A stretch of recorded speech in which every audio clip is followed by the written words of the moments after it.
बहुत समय पहले की बात है। एक छोटे से गांव में रामू नाम का एक मेहनती किसान रहता था। रामू दिन रात मेहनत करता था, लेकिन फिर भी उसकी आर्थिक स्थिति में कोई सुधार नहीं हो रहा था। वह हमेशा सोचता था कि इतनी मेहनत करने के बावजूद भी उसका भाग्य उसका साथ क्यों नहीं दे रहा है। एक रात रामू को एक सपना आया। उसने देखा कि भाग्य विधाता, जो कि भाग्य के देवता थे, उसके सामने प्रकट हुए।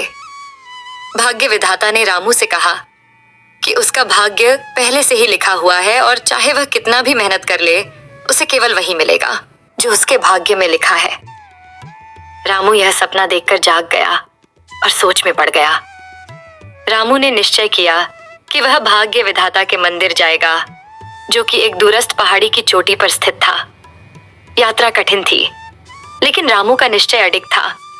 रास्ते में उसने कई बाधाओं का सामना किया, लेकिन उसकी दृढ़ता ने उसे आगे बढ़ने की शक्ति दी। कई दिनों की यात्रा के बाद रामू मंदिर पहुंचा। वहां उसने भाग्य विधाता से प्रार्थना की और अपने भाग्य को बदलने की विनती की।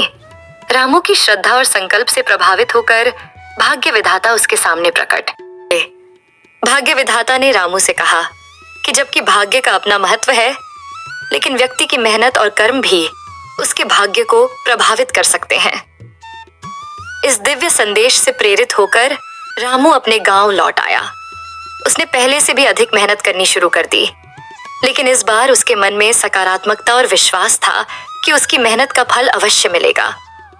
धीरे धीरे रामू की किस्मत बदलने लगी। उसकी फसलें लहलहाने लगीं और वह गांव का सबसे समृद्ध किसान बन गया।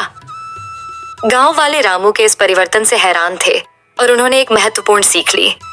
भाग्य एक भूमिका निभाता है, लेकिन हमारे कर्म, मेहनत और दृष्टिकोण ही हमारे भविष्य को आकार देते हैं। कहानी का सार। इस कहानी से यह सीखने को मिलता है कि भाग्य अपनी जगह है, हमारी मेहनत और दृढ़ता ही हमें सफलता की ओर ले जाती है।